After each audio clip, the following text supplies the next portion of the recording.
याने सांगितलं नाही गेट उघडायचे नाही, बाहेर जायचे नाही. झालं. फिरायला लागलो खाली, फेरा मारल्या, शिट्टी वगैरे मारल्या, आवाज म्हण. पुढे आल्यानंतर जिथं जिना होता आणि लिफ्ट होती एका बिल्डिंगला, तर तिथं त्याला काहीतरी भास झाला. नाही बघ तिथं कोणतरी आहे रे, कोणतरी उतरलं मला वाटतं वरून. संजू घाबरला, पाहायला बाबरा कोणीच नव्हतं.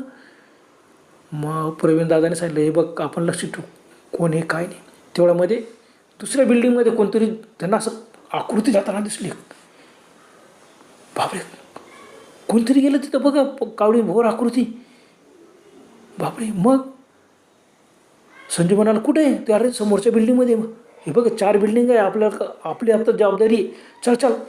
मग दोघं तिथं गेले तर खरंच संजयला पण दिसलं ही काळी आकृती होती.